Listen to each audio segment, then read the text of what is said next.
చేసే ప్రభుత్వ ఆస్తిని అనిల్ కుమార్ యాదవ్ గారు కబ్జా చేసేసినట్టు దానికి మళ్ళీ తీసుకుని పోయి ఒక కంప్లైంట్ ఇవ్వడం చాలా బాధాకరంగా ఇది. అసలు దీంట్లో ఒక 0.1% కూడా వాస్తవం లేకుండా ఏమీ అభం శుభం తెలియని నాయకుల్ని ఇరికించడం ఇటువంటి చాలా బాధాకరం. చాలా ఇది అది వాస్తవానికి ఈ ల్యాండ్ వివరాలు చూద్దాం. మనం ఈ ల్యాండ్ 2022/2 సర్వే నెంబర్. ఈ ల్యాండ్ బై CJFS SC/STకి సంబంధించిన ప్రభుత్వ భూమి. దీనికి హక్కుదారులు ఎవరు ఉండరు, అనుభవదారులు. ఆ రోజుల్లో పెన్నా పక్కన ఆ ల్యాండ్లకి ఏం విలువ ఉంది, ఏం లేదు.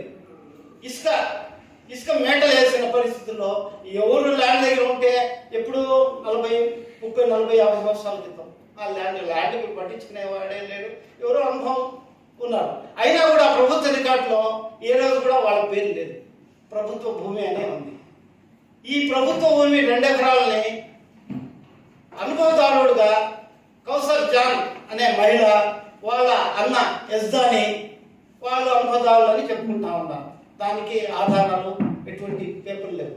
అది స్టేషన్ పేపర్ కూడా లేదు. ఏదో అగ్రిమెంట్ లాంటి ఒక పేపర్ ముక్క తీసుకొని వాళ్ళు తిరిగేది, మాకు ల్యాండ్ ఉంది అక్కడ, ఎవరైనా కొనండి అని చెప్పేసి మోసం చేసే ఉద్దేశంతో ప్రజల్ని ఆ ల్యాండ్ తీసుకుని చాలా మంది కూడా మోసపోయారు. దాంట్లో ఏదో ల్యాండ్ ఉందా అని చెప్పేసి చూస్తే అది ప్రభుత్వ భూమి. ఆ పేపర్లు తీసుకుని చాలా మంది దగ్గర, మా పోటీ వాళ్ళ దగ్గర కూడా వచ్చిన సందర్భం ఉంది. ఇప్పుడు 15-20 సంవత్సరాల క్రితమే మేము గమనించి ప్రభుత్వ భూమి కదమ్మా, అది మనం కొనలేము, CJFS ల్యాండ్ SC/STకి సంబంధించింది ప్రభుత్వ భూమి, ఇది కొనే పరిస్థితి లేదు, అనుభవంలో ఉంటే మీరు చేసుకోవచ్చు అని చెప్పేసి పంపించిన పరిస్థితి.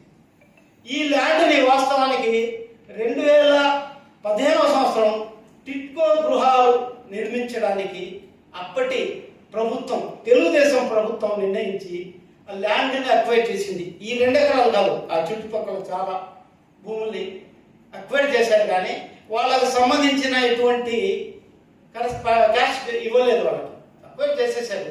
దానికి సంబంధించిన అన్ని పేపర్లు ఉన్నాయి. 2015లోనే ఈ ల్యాండ్ని ప్రభుత్వం అక్వైర్ చేసేసింది. అటువంటిప్పుడు వాళ్ళ ల్యాండ్ ఎందుకు వస్తుంది కదా, ఒకవేళ ఉన్నా కూడా అసలే ప్రభుత్వ భూమి.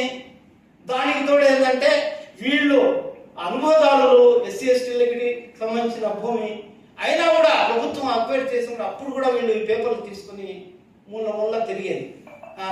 ఏదో తన భూమి ఉన్నట్టు ఈ భూమిని ఏంటంటే అమ్మాలి అన్నట్టు, ఎవరు కొనలేదు. అట్లాంటి పరిస్థితుల్లో దీన్ని ప్రభుత్వం అక్వైర్ చేసేసింది. చేసిన తర్వాత చాలా మంది ఏంటంటే ప్రభుత్వ భూమి అర్థమైపోయి ఎవరు అసలు దాన్ని పట్టించుకునే పరిస్థితి లేదు. సరే, ప్రభుత్వం వాళ్ళకి డబ్బులు చెల్లించకుండా నెక్స్ట్ మళ్ళీ 2019లో ప్రభుత్వం మారిపోయిన తర్వాత ఇంకా అనిల్ కుమార్ వద్దకు ఆమె తిరగడం స్టార్ట్ చేసింది, నాకు డబ్బులు రావాలా అట్లా అట్లా. అంతకుముందు నారాయణ గారి వద్ద, తర్వాత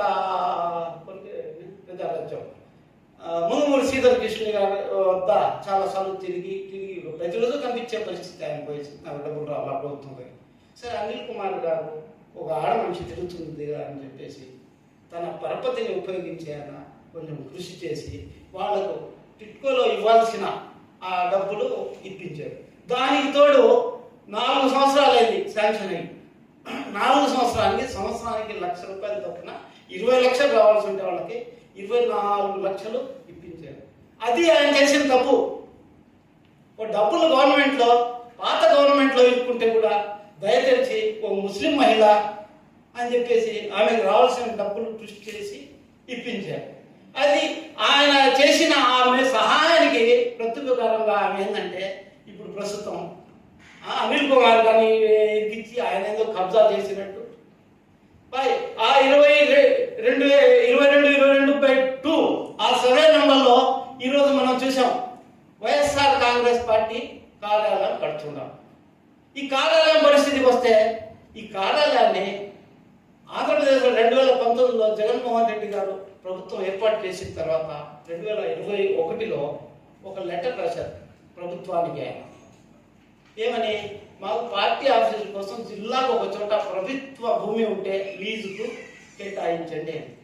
దాని అనుసారంగా అప్పటి కలెక్టర్ గారు ఆ ల్యాండ్ 2 ఎకరాలని వైఎస్ఆర్ కాంగ్రెస్ పార్టీని అప్పుడు మన జిల్లా అధ్యక్షుడు ఉన్న వేమిరెడ్డి ప్రభాకర్ రెడ్డి గారికి వాళ్ళ సమాన, దీంట్లో కూడా అన్ని పత్రమే లేదు, ఆయనకి 2 ఎకరాలు పార్టీ ఆఫీస్ కట్టుకోవడానికి కేటాయించారు.